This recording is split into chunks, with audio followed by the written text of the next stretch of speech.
Baru datang aku, tinggalan aku. Sakit perutku bang.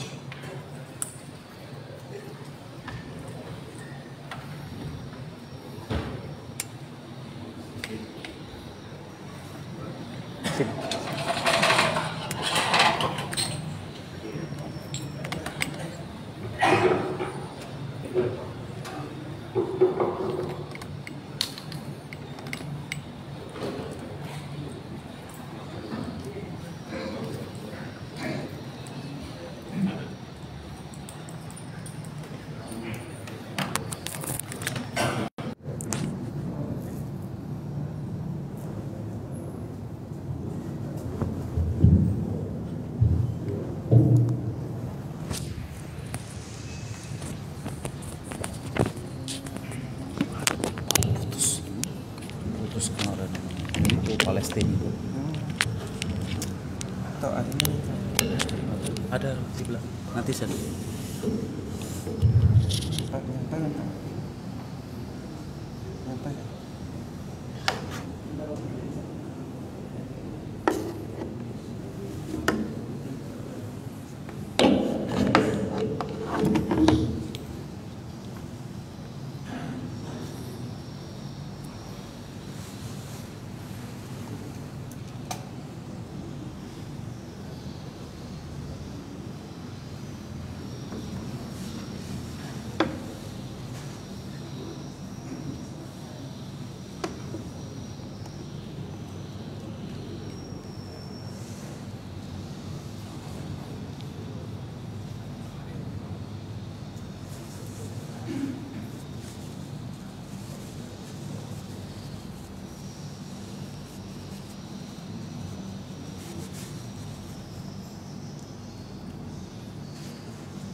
Bismillahirrahmanirrahim.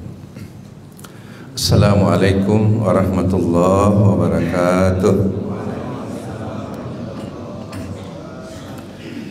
Alhamdulillahirabbil alamin.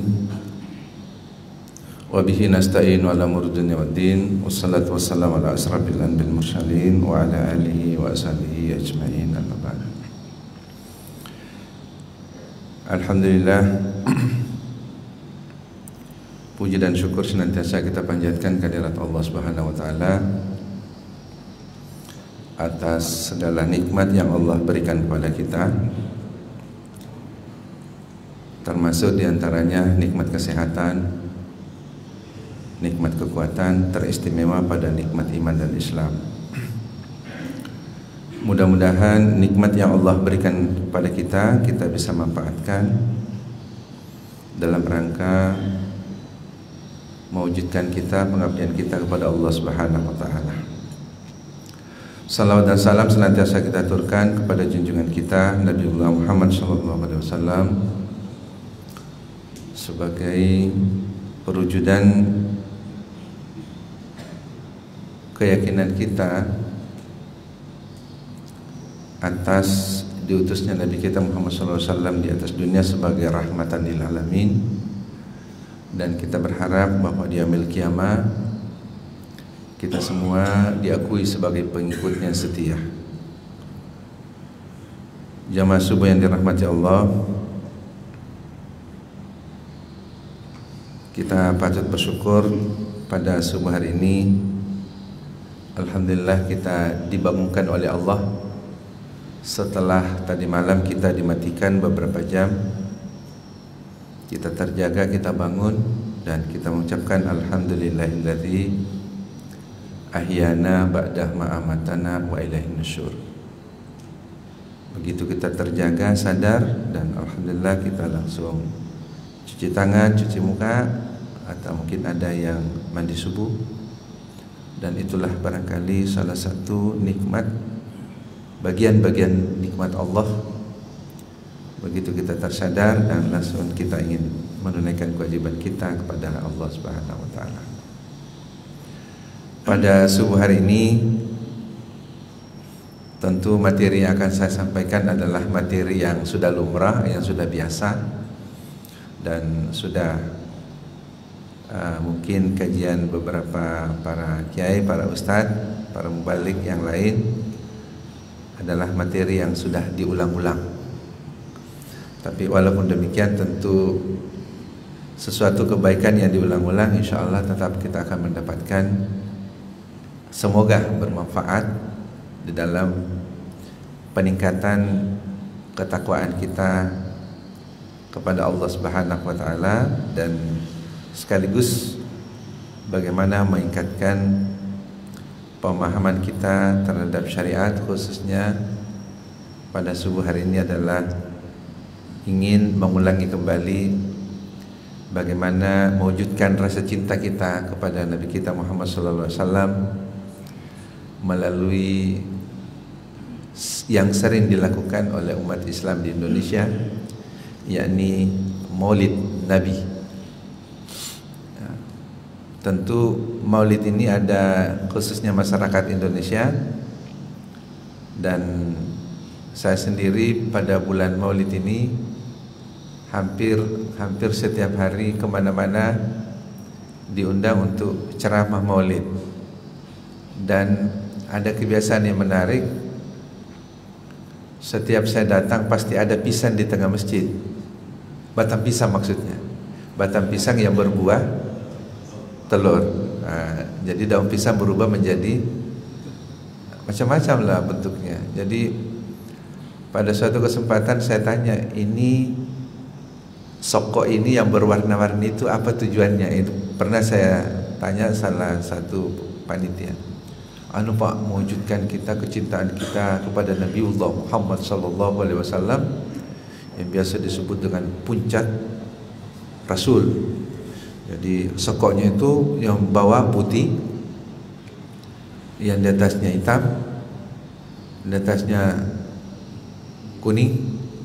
Dia paling puncak adalah telur. Itu dia.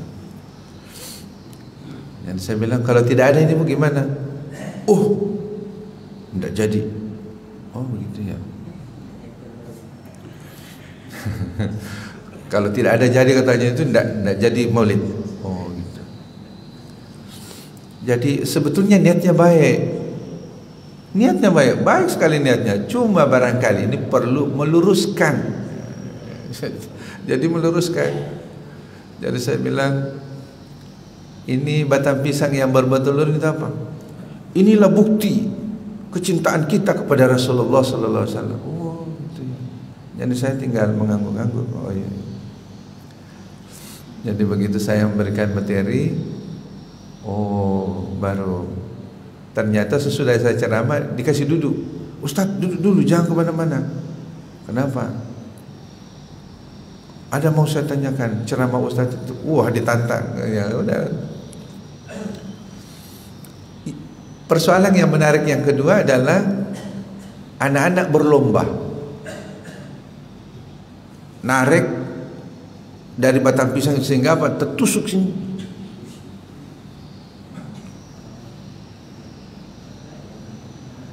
Nah, sesudah Maulid di dalam masjid itu penuh dengan telur yang diinjak-injak. Masya Allah. Jadi saya sudah jelaskan lah, bahwa kalau ini yang terus-menerus begini, ceramah saya itu hilang, tidak ada nilainya sama sekali, nol. Karena apa yang kita sampaikan itu berbeda dengan, jauh berbeda. Tapi itulah memaknai peringatan Maulid yang terus-menerus berlangsung, yang sudah agak menyimpang dari persoalan-persoalan yang sebenarnya. Baik, insyaallah ada kurang lebih 30 menit ke depan. Perkenankan saya untuk menyampaikan makna Maulid dan Maulud. Jadi ketika kita ini Maulid itu apa? Saya ingin menjiplak beberapa ulasan dari Ustadz Adi Hidayat dan beberapa buku dari Sama'ilul Muhammadiyah. Dalam bukunya itu riwayat Nabi kita Muhammad SAW. Antara Maulid dan Maulud, yang mana yang sebenarnya yang tepat untuk kita gunakan di dalam kegiatan itu? Kalau kita melihat dari beberapa ta'rif daripada definisi ini, tentu ternyata mempunyai perbedaan dari segi ta'rifnya, dari segi maknanya.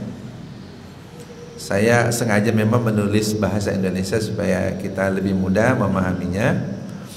Maulid ini kalau kita bisa melihat itu ditulis di di spanduk Maulid Nabi. Oh ya.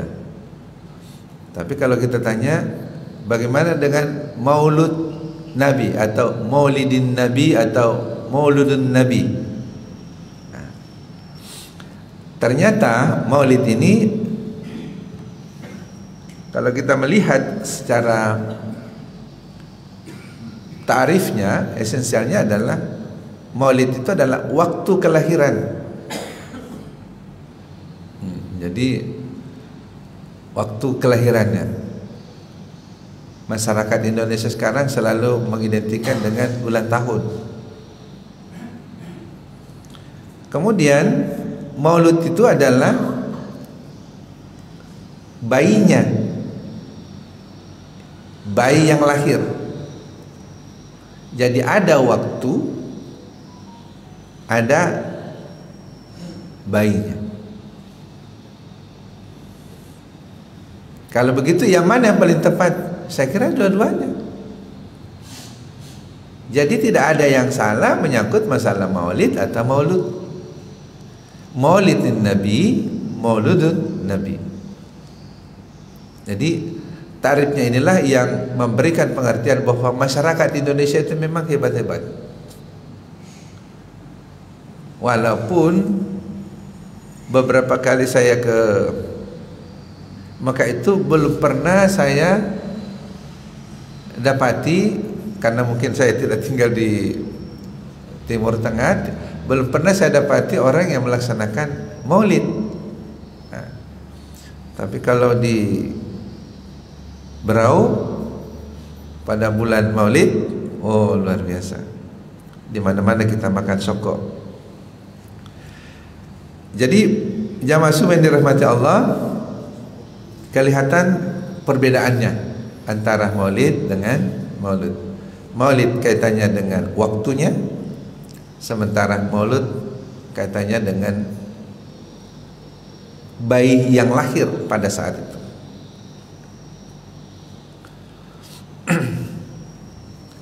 Jamaah yang dirahmati Allah,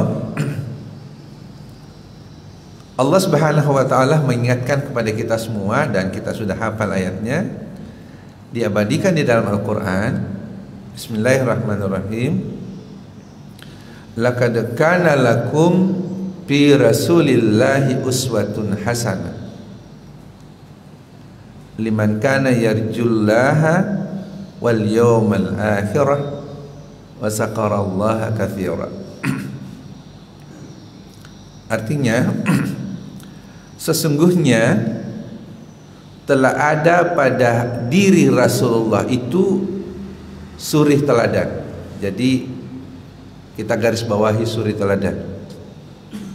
Suri teladan yang mana? Suri teladan yang baik bagimu, yaitu bagi orang-orang yang mengharap rahmat Allah dan kedatangan hari kiamat, dan dia banyak menyebut Allah.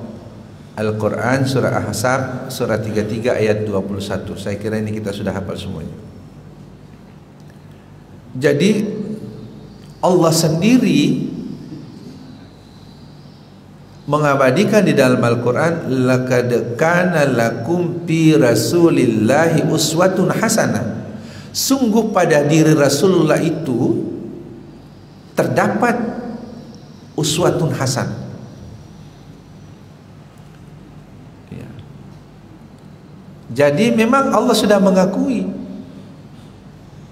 hasil ciptaannya bahwa pada diri Rasulullah itu memang ada contoh yang baik. Bayangkan Bapak sekalian, kita sudah ditinggalkan oleh Rasulullah sudah sekitar 14 abad yang lalu. Ya. Jadi sudah sampai sekarang, alhamdulillah, seandainya yang dibawa Rasulullah itu tidak benar, mungkin tidak sampai 1 tahun. Tapi karena Allah yang menjamin sampai detik ini ajaran syariat yang dicontohkan Rasulullah, alhamdulillah masih kita bisa amalkan sampai detik ini. Karena apa? Karena Allah yang mengabadikan itu.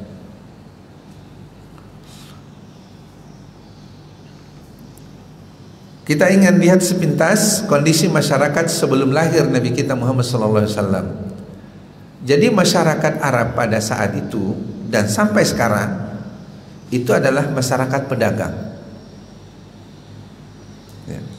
Yang kedua, penduduk Arab pada saat itu adalah penduduknya pintar-pintar dan kuat. Ya. Pintar-pintar, Pak. Cerdas-cerdas. Yang ketiga, kehidupannya bersuku-suku. Kemudian yang keempat, sebagian besar menyembah berhala. Masyarakat pada saat itu yang disebut dengan patung Lata, Uzzah, Hubal, yang bersifat jahiliyah. Ya, yang bersifat jahiliyah. Kalau kita penggal jahiliyah ini menjadi 2 kata, jahil dan iyah. Jahil itu artinya bodoh, iyah artinya pengikut. Jadi jahiliyah itu artinya pengikut orang-orang bodoh. Nah, apakah orangnya itu bodoh? Ternyata tidak, orangnya pintar-pintar. Tapi kenapa disebut dengan jahiliyah? Karena sifatnya, bukan karena otaknya, sifatnya, kelakuannya.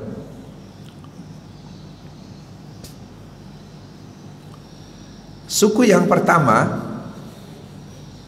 yang di Arab itu menurut beberapa catatan di dalam buku itu adalah suku Quraisy. Ini keturunan dari Bani Hashim. Kemudian ada suku Judsam. Kemudian ada Himyar. Kemudian ada Thaqib. Ada Husay'ah. Ada suku Habis. Ada suku Bani Hasad. Ada suku Aus. Ada suku Kharajat.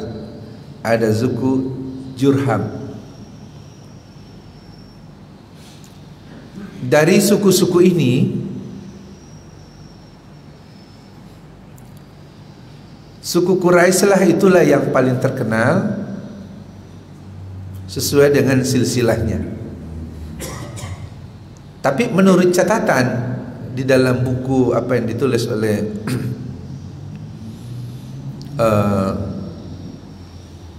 Bapak Ustadz Adi Hidayat, bahwa suku pertama di Arab itu yang menghuni adalah suku yang nomor 10.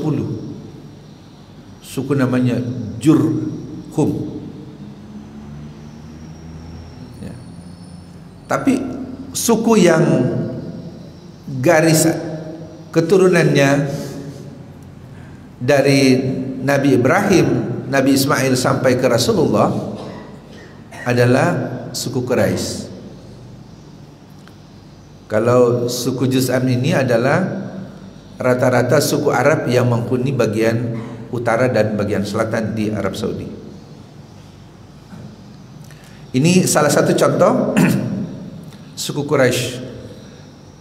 Suku bangsa Arab keturunan Ibrahim adalah suku Quraisy yang menetap di kota Mekah dan daerah sekitarnya.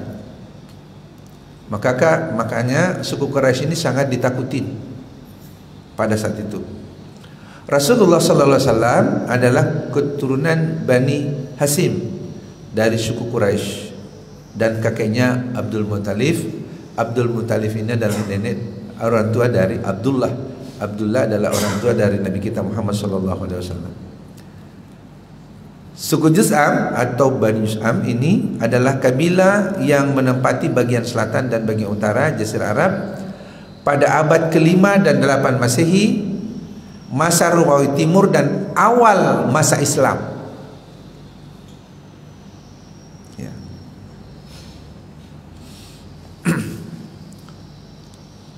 Dari suku-suku ini yang terabadikan di dalam Al-Quran adalah Allah Subhanahu wa taala memuliakan orang-orang Quraisy. Sebagaimana yang kita hafal di dalam Al-Qur'an surah Al-Quraisy ayat 1 sampai 4. Bismillahirrahmanirrahim. Li'ilafi Quraisy ilafihim rihlatas sita'i wasyai falyabudu rabb hadzal bait alladzi at'amahum min ju' wa amanahum min khauf. Karena kebiasaan orang-orang Quraisy, li'ilafi Quraisy, kebiasaan orang-orang Quraisy itu yaitu kebiasaan mereka bepergian pada musim dingin dan musim panas. Ilafihim rihlatas syita'i was-saif. Falyabudu rabb hadzal bait. Maka hendaklah mereka menyembah Tuhan pemilik rumah ini, Ka'bah. Alladzi at'amahum min ju' wa amanahum min khauf, yang telah memberi makanan kepada mereka untuk menghilangkan lapar dan mengamankan mereka dari ketakutan. Jamaah subuh yang dirahmati Allah, di dalam tafsir Ibnu Katsir itu dijelaskan begini. Orang-orang Quraisy itu suka berdagang. Biasanya orang-orang Quraisy ini ada catatan pada tulisan yang kuning, mengadakan perjalanan untuk berdagang. Ada 2 musim, musim panas dan musim dingin. Kalau terjadi musim panas, orang-orang Quraisy itu dia pergi ke Sam, di negeri Sam. Tapi kalau dia musim dingin, orang-orang Quraisy itu pergi ke negeri Yaman untuk berdagang. Ini menunjukkan bahwa warisan kita sebenarnya ini adalah bisnis. Warisan kita sebenarnya adalah berdagang atau berbisnis. Dan alhamdulillah sekarang banyak yang mencontoh ini, berusaha, berbisnis. Jadi umpamanya kalau kita berau, kalau lagi panen sawit di Wahau, maka kita lari ke Wahau. Kalau mungkin lagi trennya lagi di Bulungan, orang-orang Berau lari ke Berau. Atau boleh jadi orang Bulungan datang ke Berau. Itulah namanya ada warisan kita yang diabadikan di dalam Al-Quran, bahwa memang kita perlu mencari peluang-peluang dan tidak ada waktu yang kosong untuk kita berdagang. Di sana ada masalah karena musim, kita pindah ke musim ini. Di sana ada masalah karena musim, kita pindah ke sini. Orang Maratua kalau besar ombak, kira-kira kemana berdagang? Itu dia. Inilah ternyata Allah Subhanahu wa taala mengingatkan kepada kita, hei hamba-hambaku, kami sudah berikan kepadamu beberapa informasi bahwa sebetulnya kita tidak boleh diam untuk berusaha mencari nafkah Allah, rezeki Allah.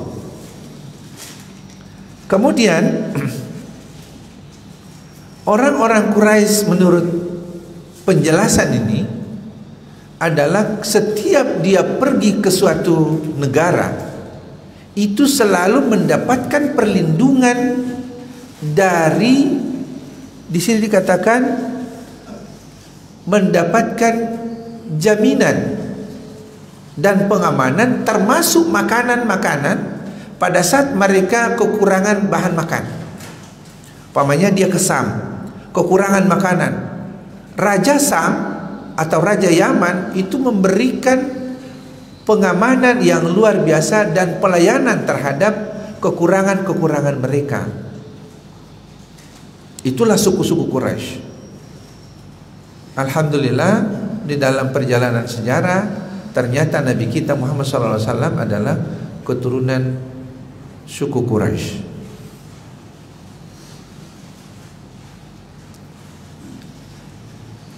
Walaupun ini terulang, tetapi mari kita mulai kembali bahwa Nabi kita Muhammad SAW menurut catatan sejarah, Nabi kita Muhammad SAW dilahirkan pada tanggal 12 Rabiul Awal tahun gajah. Dan anak-anak kita, cucu-cucu kita ini menghafal betul, nyanyiannya ada.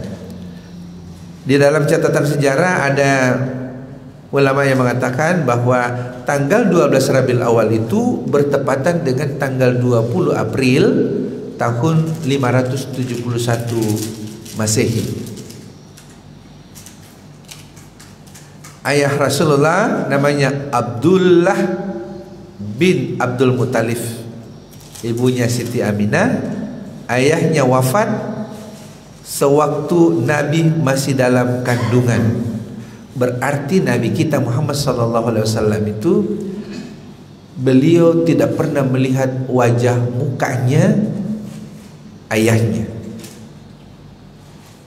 Berarti dia tidak tahu, dia tidak lihat wajah orang tuanya, khususnya ayahnya. Ibunya wafat ketika Rasulullah umur 4 tahun. Ini mengulang sejarah kembali. Inilah membuktikan bahwa Rasulullah itu mulai 4 tahun umurnya sudah yatim piatu. Maka banyak-banyak ayat di dalam Al-Quran yang menegaskan bagaimana hamba-hamba Allah yang menegaskan bahwa siapa yang mencintai anak yatim adalah selalu diberikan peringatan. Seperti bapak-bapak yang sering baca di dalam salat, ara'aital ladzi yukatsibu bid-din fadzalikal ladzi yad'ul yatim wa la yahuddu ala ta'amil miskin. Al-ayat. Kegiatan Nabi masa remaja, pertama ada kaitannya dengan li'ilafi Quraisy. Yang pertama diajak berdagang ke negeri Syam, ke negeri Yaman. Kemudian mengembala kambing. Ini juga kadang-kadang di dalam setiap ada kegiatan-kegiatan hikmah maulid atau Isra Mi'raj, ini selalu rata-rata para ustadz selalu memberikan beberapa ulasan-ulasan kenapa Rasulullah itu mengembala kambing, kenapa tidak mengembala sapi, dan seterusnya dan seterusnya. Bahwa ternyata kambing itu mempunyai nilai pengajaran yang istimewa. Bapak-bapak yang pernah menarik kambing dengan talinya, kalau kambing itu ditarik, diseret begini, dia juga menarik. Tapi kalau dia dibiarkan di depan, dia lari sendiri. Itulah banyak beberapa tamsil atau contoh-contoh yang istimewa terhadap binatang yang satu ini. Kemudian yang ketiga, kegiatan Rasulullah pada masa remaja adalah berdagang. Salah satu di antara yang paling masyhur di antara kita adalah bagaimana Rasulullah ketika mendapatkan modal dari Khadijah untuk berdagang ke Syam, Syria dan seterusnya. Catatannya adalah ternyata Rasulullah semenjak remaja diberikan amanah untuk berdagang. Yang paling menonjol di dalam kehidupan berdagang itu adalah mandiri, dan yang kedua adalah kejujuran. Sifat Rasulullah SAW yang sebagaimana yang kita sudah ketahui bersama, kita ulangi kembali bahwa sifatnya beliau itulah yang pertama adalah as-siddiq, jujur. Jujur ini cuma 5 huruf, tetapi sangat berat. Perlu muadam, perlu ada membiasakan diri untuk jujur. Biasakan diri, karena sifat manusia yang dominan kalau tidak diingatkan rata-rata tidak jujur. Sehingga kenapa? Karena sahabat Nabi disebut dengan sahabat Nabi yang pertama adalah Abu Bakar As-Siddiq, karena ternyata teruji dengan kejujurannya. Jadi sifat Nabi yang paling dominan itu adalah as-siddiq. Yang kedua amanah. Kalau kita menitipkan suatu barang kepada sahabat kita, teman kita, Pak, ini amanah, mohon dijaga. Kalau di Timur Tengah atau di Arab pada khususnya menyebut amanah, dia tidak akan khianat, karena dia tahu persis bagaimana amanah itu kita pegang. Jadi amanah Allah kepada kita itulah Islam, yang kita harus gigit dengan gigi rahan kita, menggigit dengan sekuat-kuatnya. Itulah amanah. Tabligh. Jadi sifat Nabi itu adalah tabligh. Artinya apa? Nabi itu selalu menyampaikan, tidak pernah diam, menyampaikan sesuatu kepada istrinya, kepada sahabatnya, kepada umatnya. Kemudian yang keempat adalah patanah, cerdas. Jadi Nabi kita Muhammad SAW adalah sangat cerdas, pintar. Kemudian beberapa penjelasan di dalam buku tersebut adalah Rasulullah itu mungkin bagian dari 4 sifat ini adalah pemaaf. Jadi inilah kita mencontoh, mengikuti Rasulullah, bagaimana Rasulullah itu menjadi seorang pemaaf. Tapi kalau disakiti susah sekali untuk memaafkan. Itulah mari kita mencontoh Rasulullah menjadi seorang pemaaf. Yang mana lebih baik?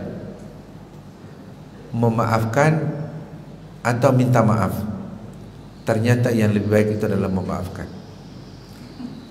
Kemudian bersih dan suci, sederhana, cerdas, baik hati, suka membantu, taat beribadah, berdoa, dan sifat-sifat terpuji lainnya.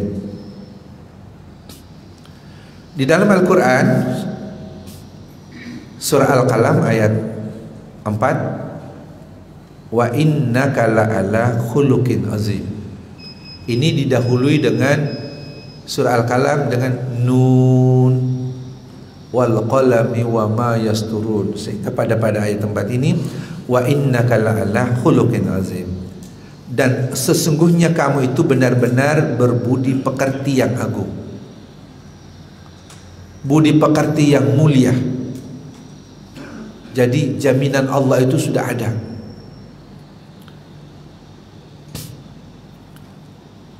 Masa sekarang, apakah kita semua umatnya sudah mengikuti atau belum mengikuti jejak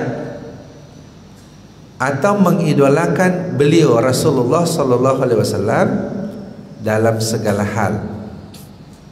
Ini pertanyaan yang saya tujukan sebetulnya kepada diri saya. Kalau jawabannya belum, apa sebabnya?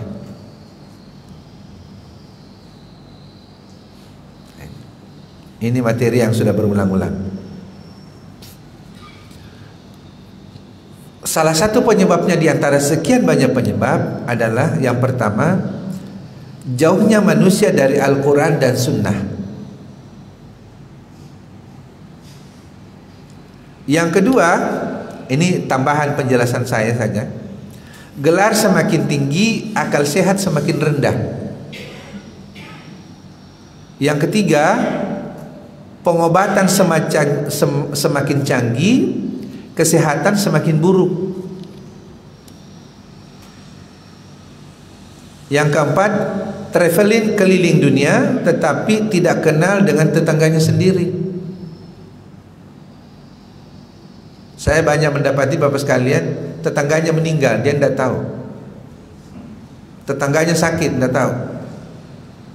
Tapi sahabat-sahabatnya yang di luar negeri, di pulau sana sini, dia tahu. Sementara tetangganya dia tidak tahu. Yang keempat, yang kelima, penghasilan semakin meningkat, ketentraman jiwa semakin berkurang. Nah, kira-kira apa yang salah? Kualitas ilmu semakin tinggi, kualitas emosi semakin rendah. Nah, kita bisa menyaksikan saat ini.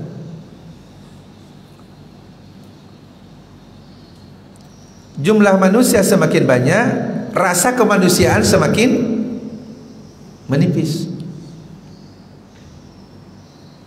Pengetahuan semakin bagus, kearifan semakin berkurang. Perselingkuhan semakin marak, kesetiaan semakin punah.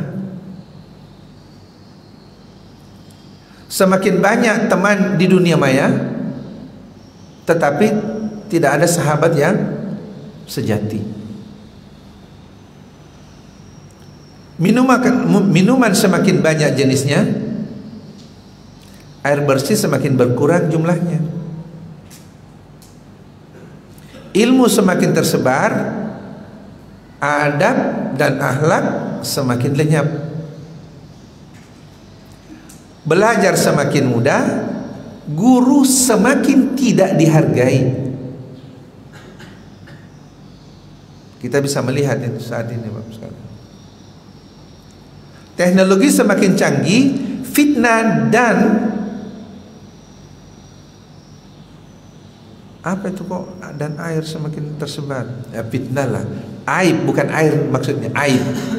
Jadi fitnah dan aib semakin tersebar. Nah, kita bisa menyaksikan, dan begitu bukan handphone, fitnah itu muncul setiap detik.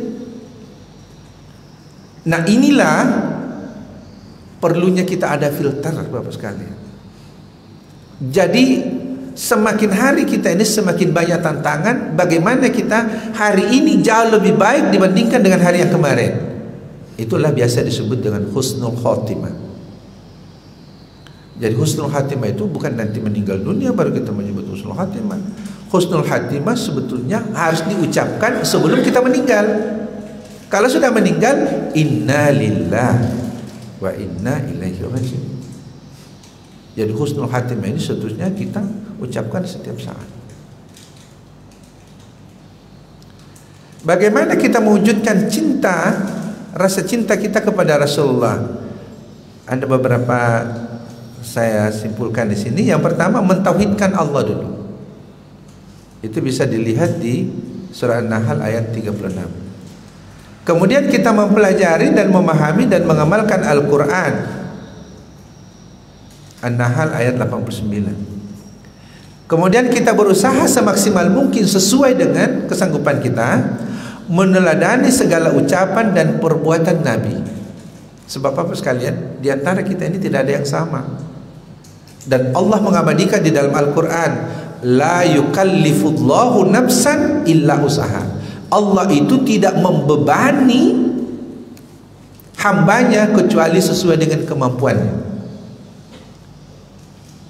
Bapak-bapak, si A dan si B, si fulana dan si fulana berbeda. Allah sudah tahu. Tapi kita berusaha semaksimal mungkin untuk mencontoh Nabi kita Muhammad sallallahu alaihi wasallam dari segala hal sesuai dengan kesanggupan kita. Kemudian mencintai mereka yang dicintai Rasulullah, seperti sahabat Rasulullah dicintai oleh Rasulullah, maka kita juga berusaha untuk mencintai sahabat-sahabat Nabi seperti Abu Bakar, Umar, Utsman dan Ali dan sahabat-sahabat yang lain.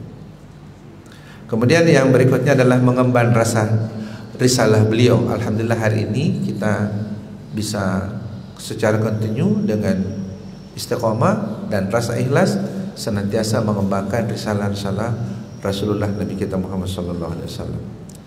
Jamaah subuh yang dirahmati Allah, sebetulnya banyak yang ingin saya sampaikan, tapi karena ini waktunya yang cukup mepet, ini sebetulnya ada beberapa orientalis, orang yang mengagungkan Islam tapi dia bukan orang Islam, yang cukup mendebarkan dunia sebenarnya. Intinya adalah bagaimana kita memahami dan bisa mengamalkan apa yang kita sudah pahami, dan sekaligus bisa mengikuti jejak Rasulullah SAW, walaupun satu, kalau kita mampu mengikutinya. Contoh, salat berjamaah. Dengan salat berjamaah saja, kalau itu kita rutin dan istiqomah, maka itulah yang mengantarkan kita masuk ke depan pintu surganya Allah, walaupun satu. Karena itu adalah perintah Allah dan syariat Nabi kita Muhammad SAW. Dan yang kedua adalah saling mengingatkan. Saling mengingatkan adalah bagian dari wasiat Rasulullah Nabi kita Muhammad SAW. Kalau kita itu senantiasa kita abadikan di dalam kehidupan sehari-hari, insya Allah itulah menjadi isyarat yang mengantar kita masuk ke dalam surganya Allah Subhanahu wa ta'ala. Mohon dimaafkan karena ini adalah waktu yang sangat sempit, sehingga kami tidak tuntas menyampaikan beberapa ini, dan insya Allah pada kesempatan yang lain akan kami lanjutkan dengan pembahasan yang sama. Billahi taufiq wal hidayah. Wassalamualaikum warahmatullahi wabarakatuh.